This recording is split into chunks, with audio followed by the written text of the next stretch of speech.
გამარჯობა, შალვა ლომიძე, GeoCase-ის მრჩეველი და დაზვერვის ყოფილი შეფი.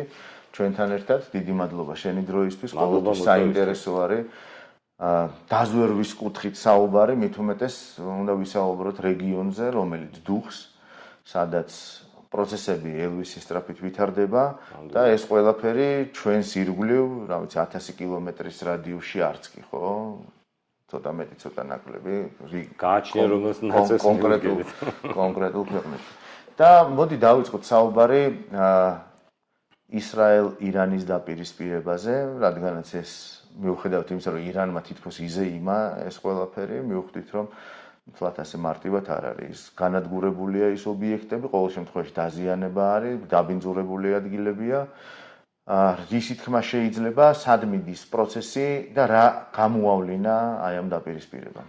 პრინციპში ამ 12 დღიანმა სამხედრო ოპერაციამ, რომელიც მიმდინარეობდა უახლოეს წარსულში,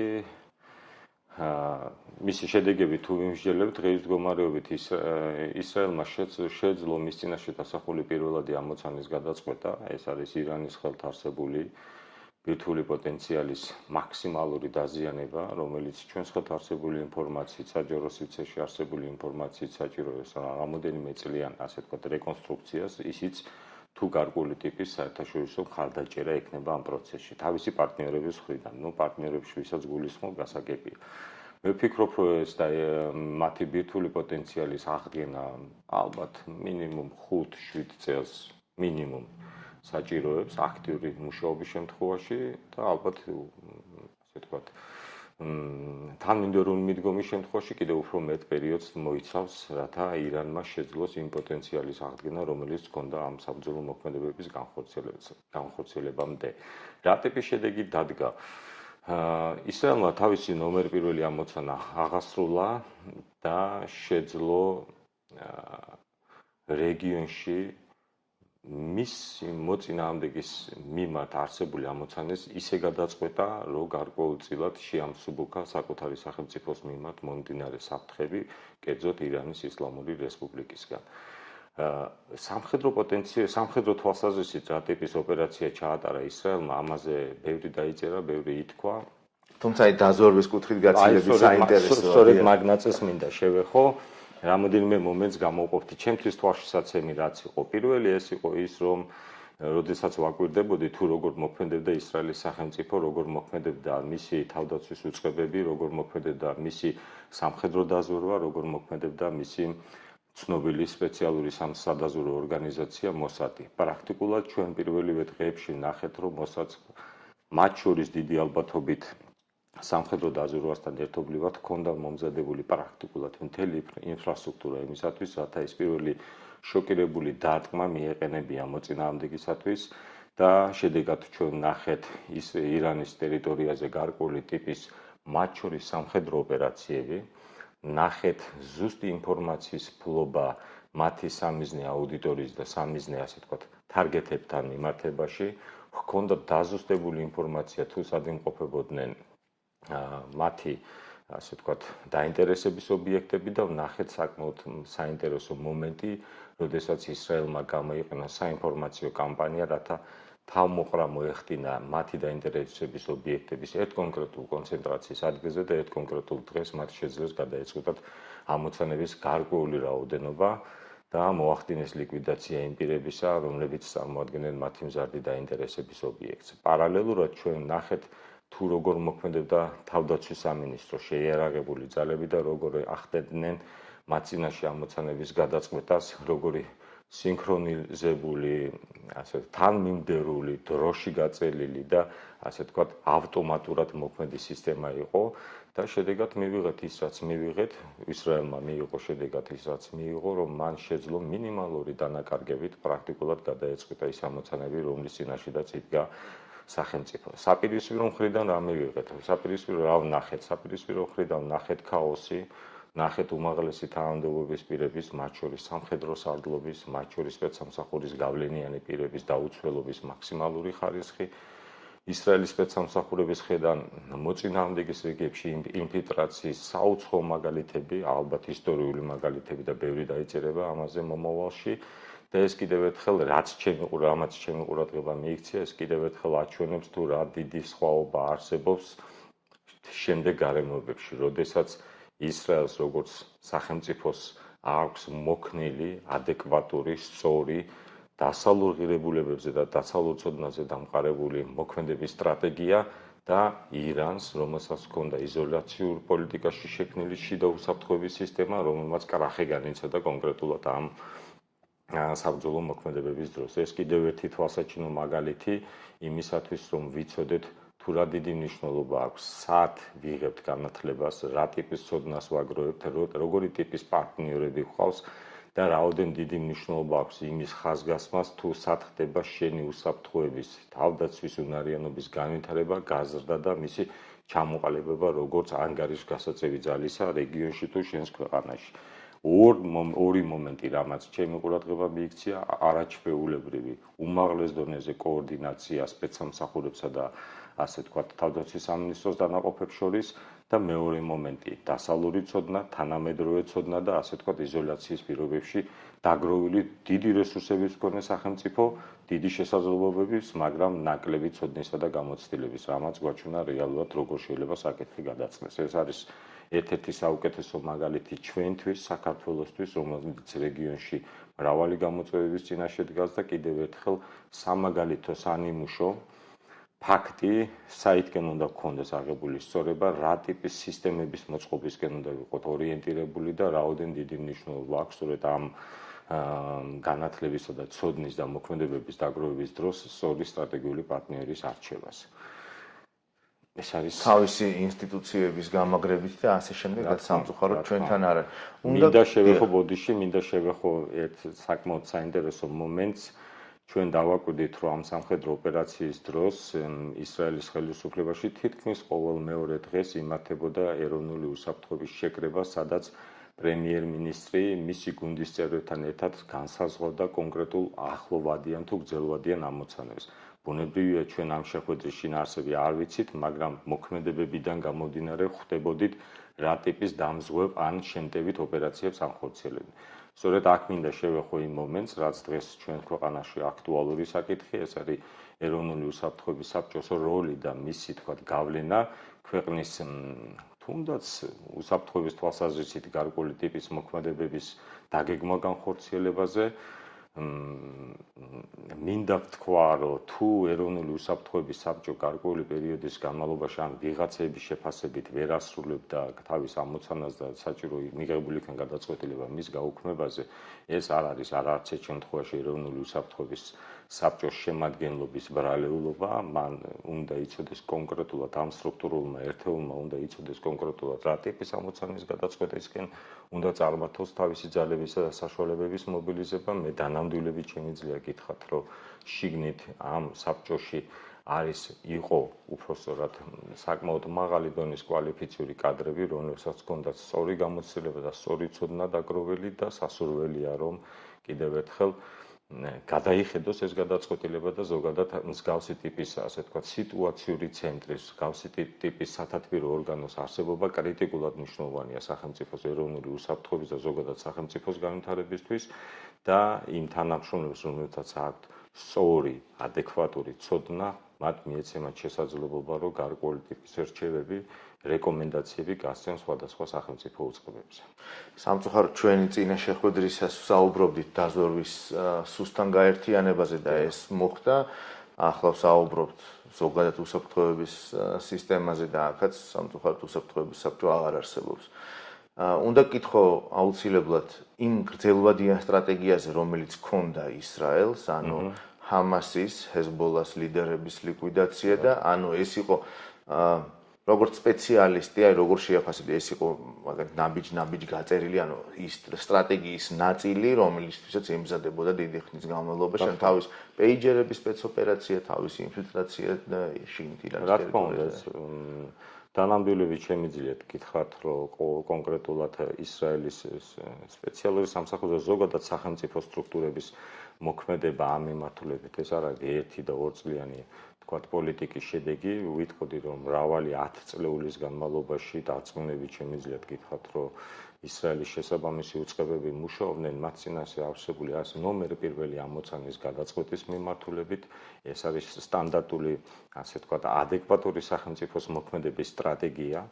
მათ იცოდნენ რა ტიპის ამოცანის წინაშე უნდა დამდგარებდნენ, მათ იცოდნენ რა ტიპის ბარიერები და რა ტიპის სირთულეები უნდა გადაეწყვეტათ ამ ამოცანის შესასრულებლად და შესაბამისად M12 დღიანი მოქმედებების, საბრძოლო მოქმედებების დროს, სპეციალური ოპერაციების დროს ჩვენ თვალნათლივ ნახეთ თუ რაოდენ ზუსტად ინფორმატიულად და ასე ვთქვათ სწორ მიზნებზე, სწორი დარტყმების მიტანით მოქმედებდა მთელი ისრაელის სახელმწიფოს შესაბამისი უწყებები. სწორედ აუღნიშნე, ასე ვთქვათ, ჩვენი ინტერვიუის დროს თვალნათლივ გამოჩნდა სპეციალური სამსახურებისა და საჯარისო ფორმირებების კოორდინირებული ქმედითი და ეფექტიანი თანამშრომლობა.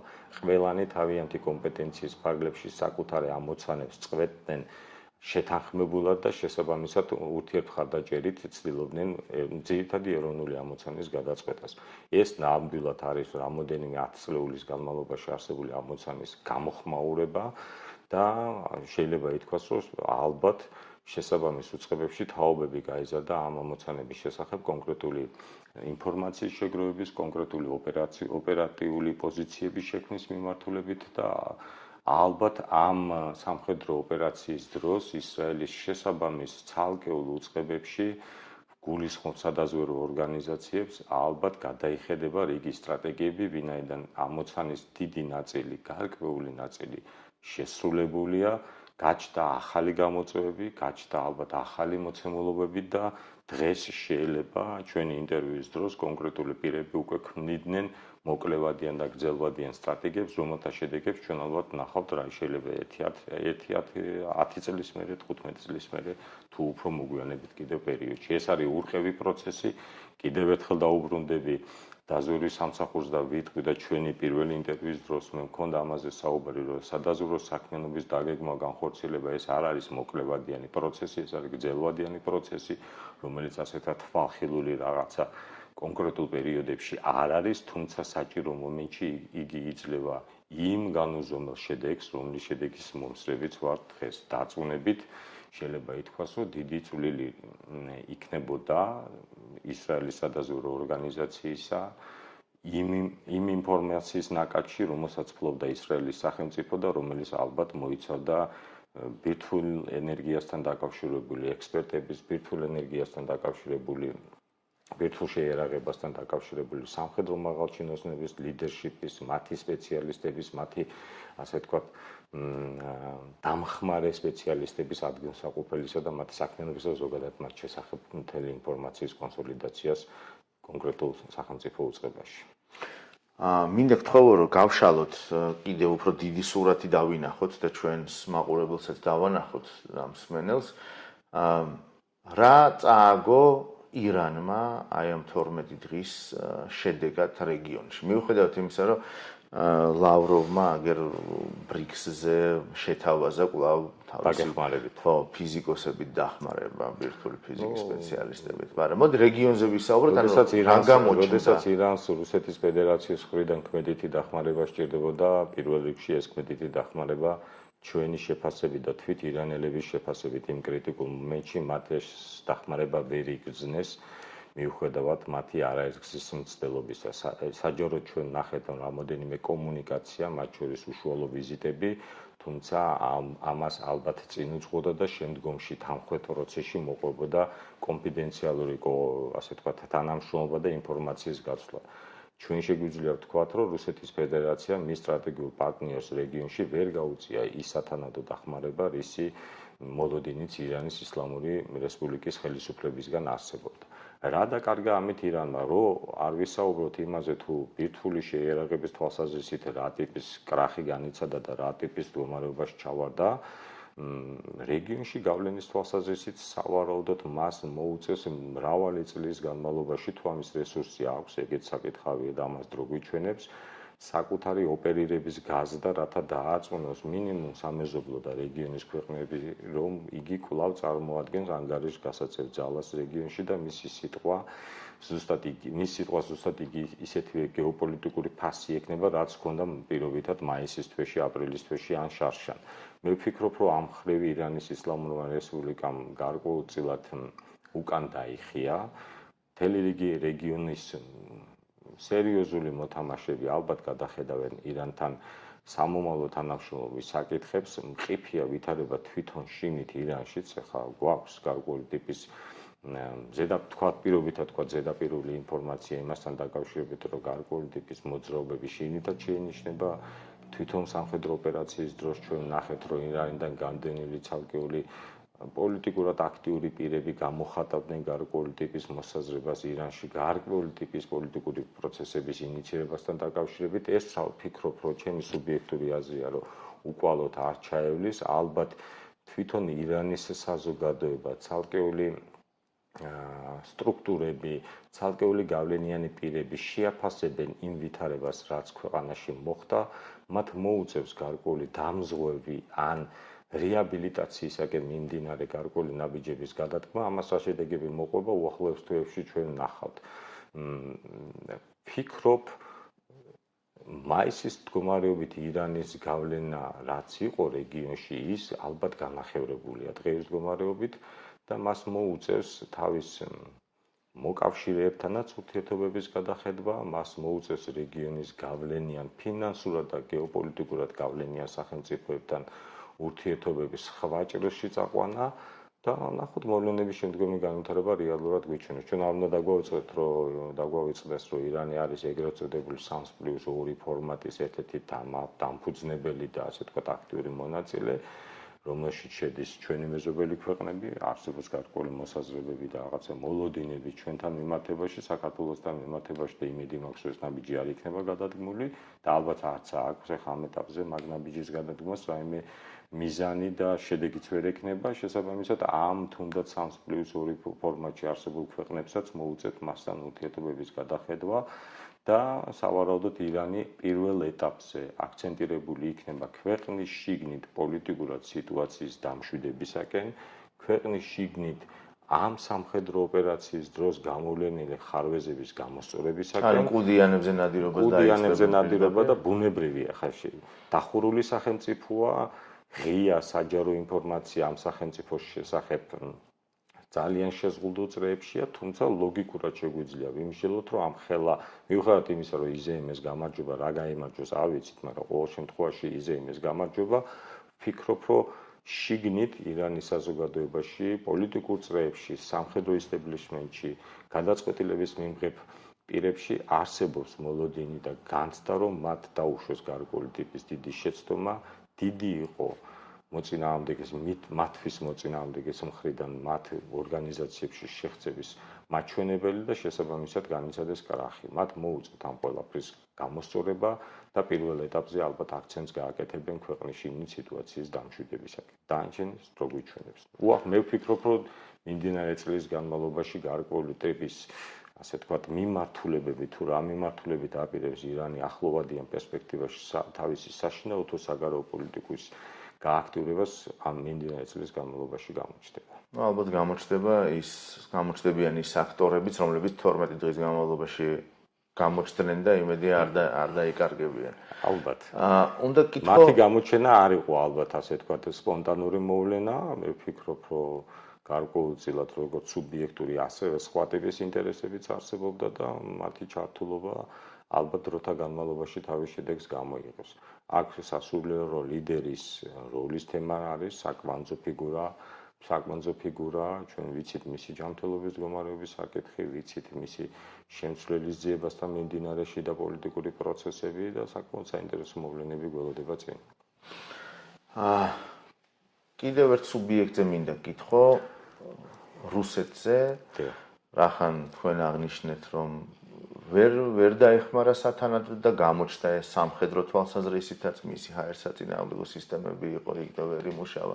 იქ სხვა რაღაცეებიც იყო, რომელმაც ასევე ვერ იმუშავა და თვითონაც საკუთარ ტერიტორიაზე ქონდა იმდაგვარი ოპერაცია ჩატარებული უკრაინელების მხრიდან, როგორც ისრაელმა ჩაატარა ირანის ტერიტორიაზე, ხო?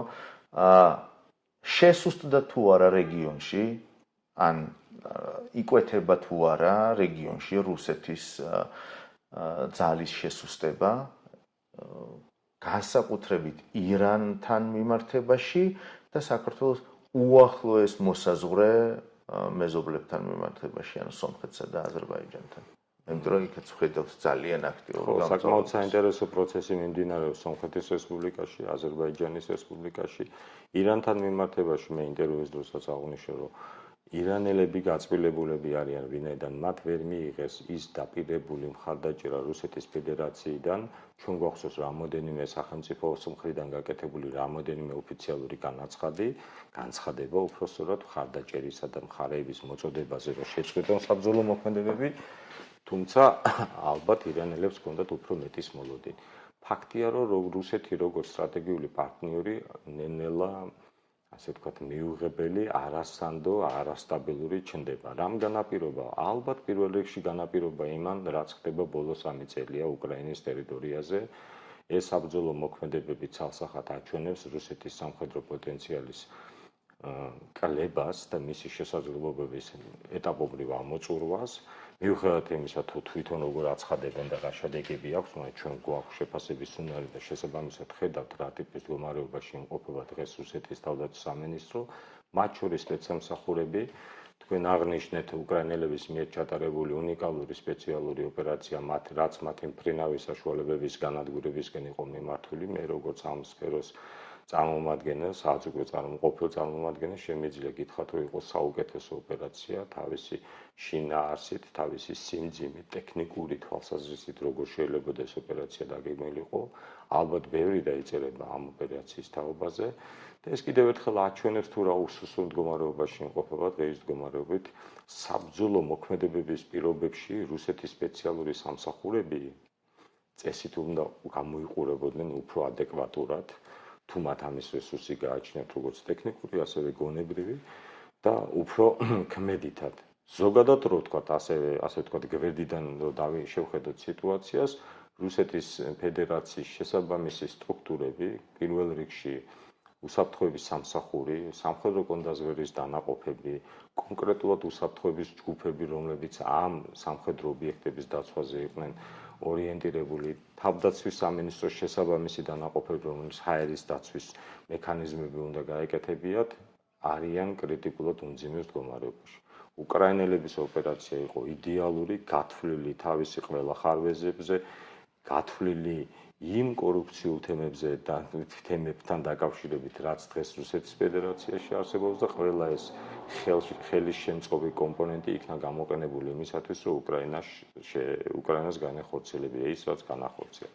რომ დაუბრუნდეთ რეგიონში რუსული გავლენის თემებს, სომხეთის რესპუბლიკაში ბოლო დღეების და ბოლო 2-3 კვირის განმავლობაში მიმდინარე პროცესების შეფასება ჩვენ რო არ შევაფასოთ პრინციპში სომხური პოლიტიკური ელიტა ამ პროცესს აფასებს როგორც რუსეთის ფედერაციის მხრიდან სომხეთის შიდა საქმეებში პოლიტიკურ კონტექსტში ჩარევის კომპონენტს და იკვეთება, რომ რუსეთის ფედერაცია მისხათ არსებული ფინანსური თუ სხვა რესურსების გამოყენებით ამ შემთხვევაში გულისხმობ სომხეთის ეკლესიას, ცდილობდა და ალბათ და დიდი ალბათობით ჩვენ არა გვაქვს წვდომა, ასე ვთქვათ, უფრო დეტალურ ინფორმაციასთან, მაგრამ დარწმუნებული ვარ, რომ ეს იქნებოდა ალბათ შესაძლოა ეს ყოფილიყო ყარაბახის კლანი, შესაძლოა ეს ყოფილიყო ყოფილი სამხედრო მოსამსახურეები, ვეტერანები, გარკვეული ტიპის საექსპერტო საზოგადოება, რომლებიც გარკვეულწილად ცდილობს დაბრუნდეს სომხეთის ხელისუფლებაში და ხელში აიღოს სომხეთის მმართველობა.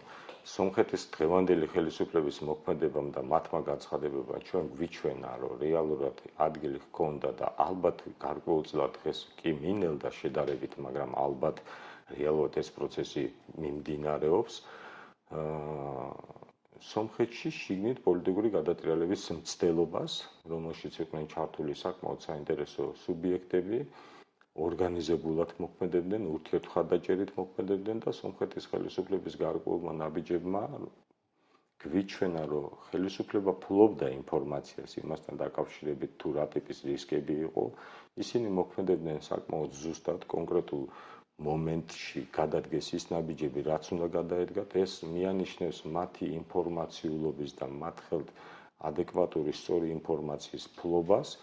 ეს კიდევ ერთხელ მიანიშნებს იმას, რომ სომხეთის დღევანდელმა ხელისუფლებამ შეძლო ისეთი შიდა მობილიზაციის მოწყობა, შიდა უწყებრივი თანამშრომლობის უზრუნველყოფა, რაც მათ სწორი ინფორმაციასთან წვდომისა და ამ ინფორმაციაზე სწორი რეაგირების შესაძლებლობას იძლევა და შეიძლება ითქვას, რომ გარკვეულწილად შენელდა, აღიკვეთა გარკვეული ტიპის აქტივობები. რომ არა სომხეთის ხელისუფლების ადეკვატური მოქმედება, ჩვენ დღეს შეიძლება სომხეთში ვქონოდა სრულიად სხვა სურათი, სრულიად სხვა მოცემულობა და გარკვეული ფიგურანტები, ასე თქვა, წინა პლანზე გამოსულიყვნენ, როგორც თქვა, ახალი სომხეთის ხელისუფლების ლიდერები და ასე შემდგომ. დღევანდელი ჩემი პერსონალური, ასე თქვა, სუბიექტური შეფასებით, პირველი ტალღა სომხეთში ამ პრობლემის გადაწყვეტისა მოგვარებულია. ალბათ იქნება კიდევ გარკვეული ტიპის სირთულეები, თუმცა ვფიქრობ, რომ სომხეთის დღევანდელი ხელისუფლება საკმაოდ კარგად გამოიყურება, საკმაოდ კარგად ფლობს ვითარებას საკუთარ ქვეყანაში და ამ პროცესებს საყურადღებოა ის, რომ ამ პროცესებს ხელი არ შეუშლია სომხეთის ხელისუფლების მცდელობაზე, რომ დაამყაროს ეფექტიანი თანამშრომლობა ევროპის ქვეყნებთან, ევროპულ სტრუქტურებთან, ასევე რეგიონში აღადგინოს, უпростоრად განავითაროს თურქეთის რესპუბლიკასთან თანამშრომლობა, რაც არის ერთ-ერთი საკვანძო და ისტორიული მოვლენა და ვფიქრობ, რომ დღევანდელი სომხეთის მინისტრთა კაბინეტი თუ პოლიტიკური ისტაბლიშმენტი საკმაოდ ზუსტად ხედავს, თუ რა ტიპის ნაბიჯები არის გადასადგმელი კონკრეტული მოქმედებების შემდგომ. რო დავუბრუნდე სომხეთ-თურქეთის თანამშრომლობას, ამ საკითხზე ჩვენ მრავალი ათეული წელია გვესმის, რომ არსებობდა გარკვეული ტიპის საკითხები, რაც ხელს უშლიდა ამ თანამშრომლობის გაფართოებას. პირველი ნაბიჯი გადაიდგა საკმაოდ უმაღლეს დონეზე შედგა გარკვეული ტიპის კომუნიკაცია, ვკითხულობთ ინფორმაციას და ვეცნობით, რომ არსებობს რეგიონში საერთაშორისო თანამშრომლობის ახალი ფორმატების გაჩენის შესაძლებლობა, ახალი მოთამაშეების შემოსვლის შესაძლებლობა და თურქეთიც თავის მხრივ ცდილობს, რომ დომინანტი გახდეს და ასე თქვათ, გარკვეულწილად შეზღუდოს რუსეთის გავლენები ჩვენს რეგიონში და გაზარდოს თავისი პოტენციური შესაძლებლობები. რა როლი აქვს ამ ყველაფერში, ან რა როლი შესაძლოა კონდეს გიუმრის 102 ბაზას ერთი და საქართველოს ოკუპირებულ ტერიტორიებზე არსებულ რუსულ ქვედანაყოფებს და არის თუ არა ამ სამკუთხედში ერთმანეთთან კავშირი. თვითონ ის ფაქტი, რომ სომხეთის ტერიტორიაზე, კონკრეტულ ლოკაციაზე არსებობს რუსული ამხელა დანაყოფი, რომელიც რამოდენიმე ათას სამხედრო მოსამსახურეს მოიცავს, თავისი აღჭურვილობით ბუნებრივია დღეს სომხეთის ხელისუფლებისთვის ეს არის პრობლემური საკითხი. თუმცა ბოლო განცხადებების მიხედვით, რასაც ჩვენ ხედავთ, გვაქვს ორი გარემოება. პირველი, რუსეთი ცდილობს, რომ გაზარდოს მისი სამხედრო შესაძლებლობები რიცხობრივად და ტექნიკური თვალსაზრისით გიუმრის 102 სამხედრო ბაზაზე, თუმცა სომხეთის ხელისუფლებას აქვს მკვეთრად გაცხადებული პოზიცია, რომ ეს ბაზა და იქ არსებული რუსული დანაყოფები ვერ იქნება გამოყენებული მესამე სახელმწიფოს მიერ მისი მეზობელი ქვეყნების, სომხეთის მეზობელი ქვეყნების მიმართ. ეს არის მინიშნება ამ შემთხვევაში ალბათ აზერბაიჯანის მიმართულებით, სადაც შესაძლოა გაჩნდა სადღაც რომელიღაცა ცხელთავებში მოსაზრება, რომ მოდი გიუმრის ბაზა გამოვიყენოთ.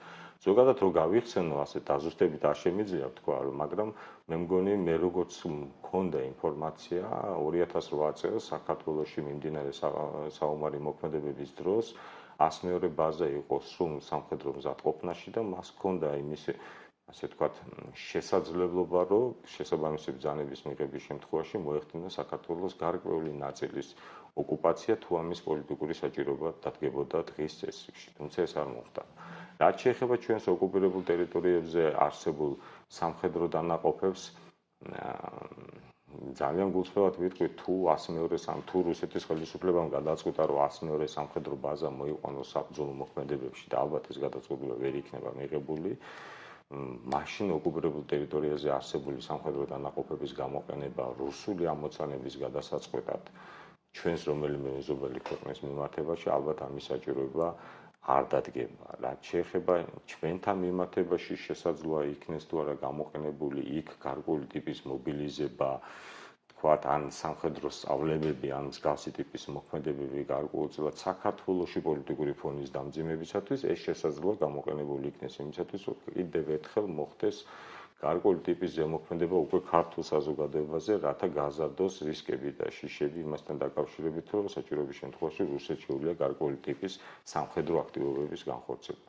მე ვფიქრობ, რომ დღეს არ მგონია ამ ოკუპირებულ ტერიტორიებზე არსებულ რუსულ დანაყოფებზე ისეთი ტიპის სამხედრო შესაძლებლობები და პოტენციალი არსებობდეს, რომ მათ რაიმე ქმედითი მოქმედებების, სამხედრო თვალსაზრისით ქმედითი მოქმედებების განხორციელების რესურსი გქონდეს. ჩვენ გვაქვს ინფორმაცია, რომ ამ დანაყოფებში არსებული, ასე ვთქვათ, ელიტური ჯგუფები დღეს უკრაინის ტერიტორიაზე იბრძვიან რუსეთის მხარეს და იქ იღებენ საბრძოლო მოქმედებებში მონაწილეობას, მათ შორის უმაღლესი რანგის ოფიცრები, მათ შორის სამხედრო ტექნიკაც. შესაბამისად, ამ ეტაპზე ამ ტიპის გამოწვევას ჯერჯერობით ვერ ვხედავ. არც იმის რესურსს ხედავ, ჩემი სუბიექტური აზრია, რომ 102 სამხედრო ბაზა აქტიურად იქნება გამოყენებული რუსული სამხედრო ამოცანების გადასაწყვეტად ამჟამად ამ კონკრეტულ მომენტში. ალბათ ამ მოქმედებას უფრო საინფორმაციო ხასიათის და კავკასიის ქვეყნების სახელმწიფოების პოლიტიკურ ისტებლიშმენტზე გარკვეული ტიპის პოლიტიკური ზემოქმედების მოხდენის მექანიზმად იქნება გამოყენებული. ეს არის რუსების ტაქტიკა, საგარეო მიმართულებით ისინი ხშირად იყენებენ მსგავსი ტიპის მოქმედებებს და ალბათ ამ ეტაპზეც ეს იქნება ამ მოქმედებას ექნება მსგავსი დატვირთვა. აუცილებლად უნდა გკითხოთ აზერბაიჯანზე. მე რასაც ვადევნებ თვალყურს და პარალელურ რეჟიმში მიმდინარეობს პროცესები სომხეთშიც და აზერბაიჯანშიც და ორივეგან, რა თქმა უნდა, რუსული ხელია, ცალსახად პირდაპირ ნიშნები არის ჩარევების და მცდელობები, რომ რაღაცა არეულობები იყოს ერთგანაც და მეორეგანაც რუსული სტილი, მართვის რუსული სტილი, ხო? რა შეიძლება მოყვეს აზერბაიჯანთან მიმართებაში? დღევანდელი გადასახედით, ასე ვთქვათ, უახლოესი ბოლოდროინდელი ინფორმაცია შედარებით დამშვიდდა სიტუაცია, როგორც ჩვენ ხედავთ, თუმცა ეს არ გამორიცხავს, რომ სხვადასხვა კაბინეტებში, სხვადასხვა დონეზე იყო საკითხის აქტიური განხილვა. ის წინა პერიოდის ამბებს რო დავუბრუნდეთ, რეალურად ჩვენ ნახეთ, რომ ეთნიკურ ნიადაგზე დაწყებული დაპირისპირება გადაიზარდა ადამიანთა წინააღმდეგ წარმოუდგენელ მოქმედებებში, რომელსაც მოყვას მსხვერპლი და ბუნებრივი რეაქცია აზერბაიჯანის ხელისუფლებისა იყო სრულიად ბუნებრივი რეაქცია, იგი შეეცადა საკუთარი მოქალაქეების უფლებებისა და საკუთარი სახელმწიფოს ავტორიტეტის დაცვას. შემდგომში განვითარება ის, რომ აზერბაიჯანის ტერიტორიაზე აღმოჩენილი იქნა რუსეთის სპეცსამსახურებთან დაკავშირებული მედია საშუალებები, რომლებიც დიდი ალბათობით ახორციელებდნენ წლების განმავლობაში სადაზვერვო საქმიანობას აზერბაიჯანის ტერიტორიაზე და აგროვებდნენ, როგორც აგროვებდნენ ინფორმაციას, ალბათ გარკვეულწილად გარკვეული ტიპის ინფორმაციული, ასე ვთქვათ, საინფორმაციო კამპანიის, ასე ვთქვათ, ავანგარდში იდგნენ. ეს მოქმედებები მიგვანიშნებს იმაზე, რომ დაძაბულობა რაღაც მომენტში ავიდა პიკზე, თუმცა ბაქოსა და მოსკოვს შორის არსებული ურთიერთობების გათვალისწინებით მოსალოდნელიც იყო, რომ ეს პიკური სიტუაცია ორთქლის გამოშვების პრინციპით შედარებით დაცხრებოდა, მაგრამ ეს არ გამორიცხავს, რომ ეს საკითხი მიეცემა დავიწყებას. ალბათ იქნება შემდგომი განვითარება, ძალიან მნიშვნელოვანი იქნება ბაქოს თანამშრომლობა ამ საკითხში. უცებ გკითხავ, ხომ არ დაწია ტემპერატურა ერდოღანის ვიზიტმა? არ ვიცით, რომ 2 თუ 3 დღის წინ იყო ეს ვიზიტი და იმის გათვალისწინებით, რომ ბაქოსა და ანკარას შორის უკვე მრავალი ათეული წელია მიმდინარეობს არამარტო სტრატეგიული, მე შემიძლია ვთქვა, რომ აი სტრატეგიულზე უფრო მაღალი დონე თუ არსებობს ეგეთი თანამშრომლობა და უნიკალური მაგალითია, როგორ შეიძლება სახელმწიფოები ერთმანეთთან თანამშრომლობდნენ, ცოცხალი მაგალითია, შესაბამისად არ გამოირიცხება, რომ მსგავსი ტიპის ვიზიტებმაც ღია თუ ფარულმა კოოპერაციამ რიგ საკითხებში მოგვცა ის შედეგი, რომ დღეს ეს თემა, ასე ვთქვათ, აქტიურ მოტივტივ მდგომარეობაში არ არის, თემა შედარებით ჩამცხრალია, თუმცა ჩვენ რა დასკვნა შეიძლება გამოვიტანოთ ამ სიტუაციიდან?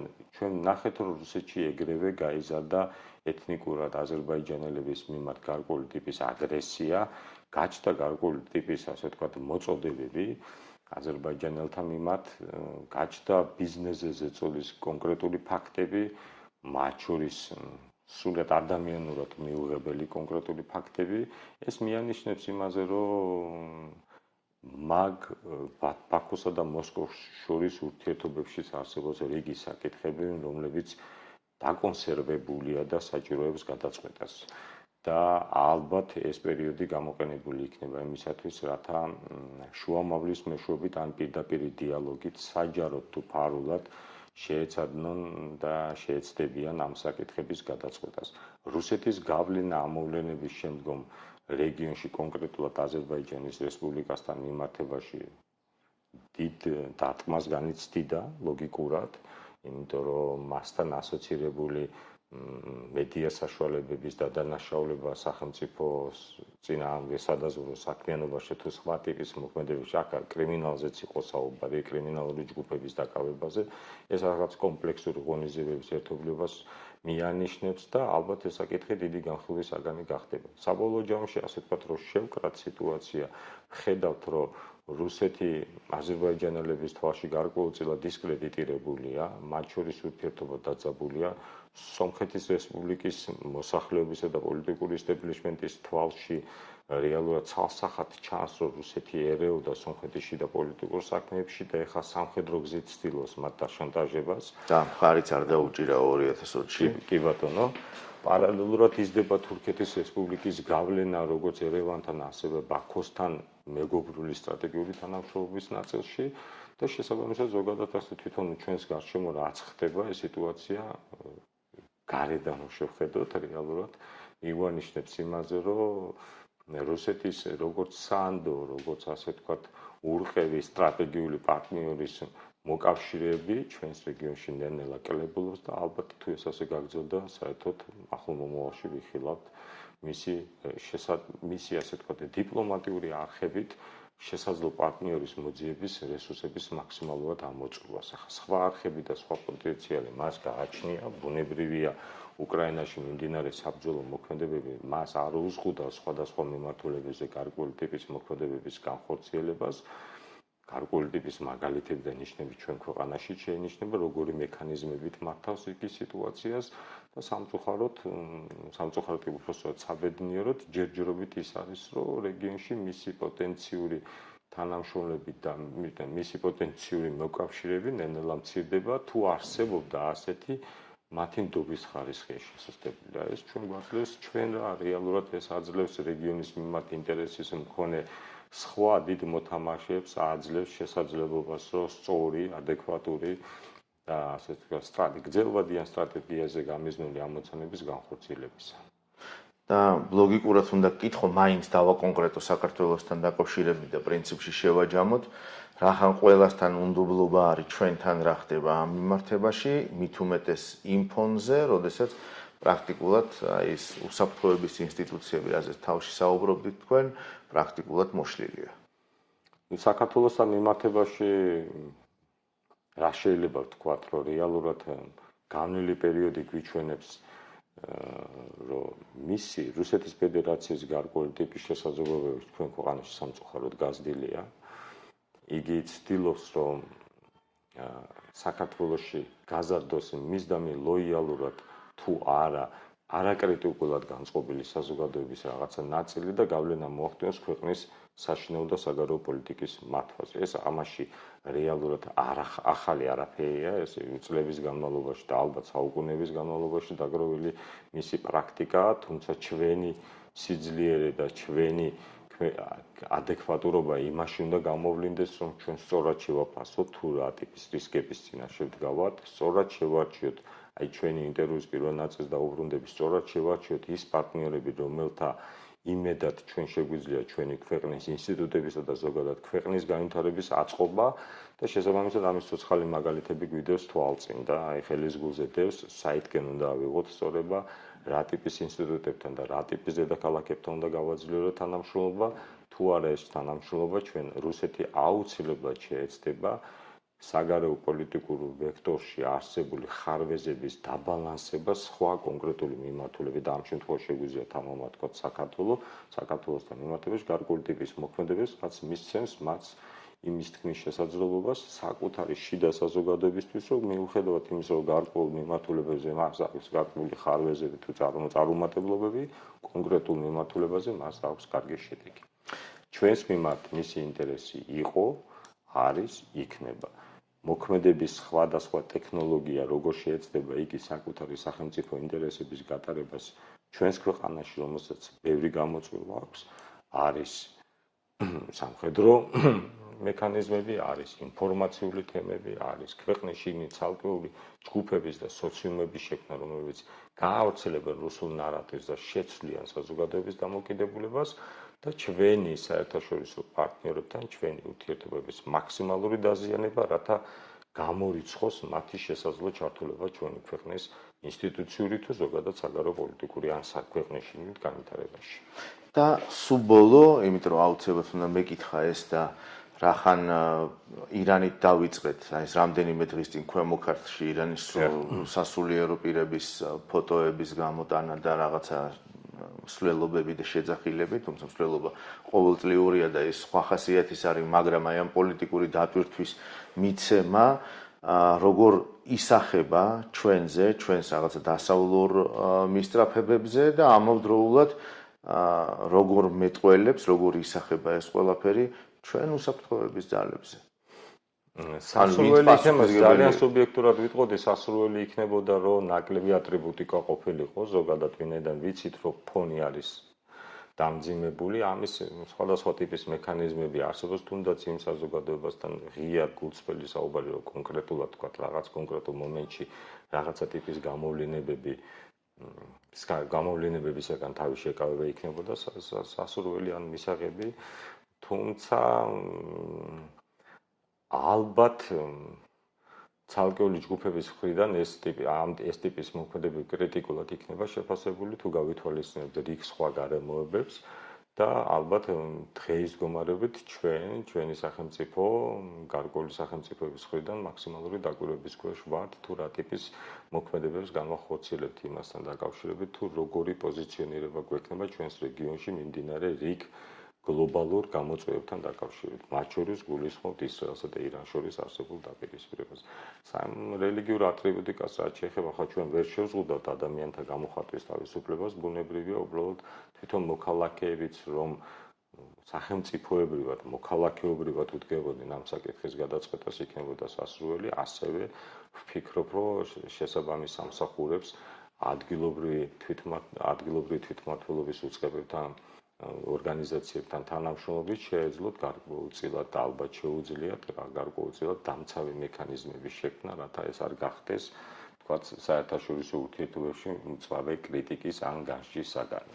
ამის მექანიზმები არსებობს და სრული შემთხვევაში შესაძლებელია. კიდევ ერთხელ მინდა მოუწოდო ჩვენს კოლეგებს, ყოფილ კოლეგებს, უსაფრთხოების სფეროში დასაქმებულ თანამშრომლებს, რომ მათ მაქსიმალურად ყურადღება მიაქციონ მსგავსი ტიპის საკითხებს. დღეს რეგიონში არის მრავალი გამოწვევა, არის ხილული გამოწვევები და არის გამოწვევები, რომლებიც ასე ვთქვათ, მონოტორულად ვითარდება და შესაძლოა გამოიწვიოს ცოტა მოგვიანებით დავინახოთ ამისი შედეგები და სასურველია, რომ სწორედ რომ უწყებათა შორისი კოოპერაცია რეგიონში გავლენიან პარტნიორ ორგანიზაციებთან თანამშრომლობა, წინსწრები ინფორმაციის მიღება, ეს მექანიზმი თუ არსებობს, განავითარონ და თუ არ არსებობს შექმნა, რათა დღევანდელ მოცემულობაში მსგავსი ტიპის თანამშრომლობა, მსგავსი ტიპის კოოპერაცია, ეს არის ნახევრად შესრულებული საქმე.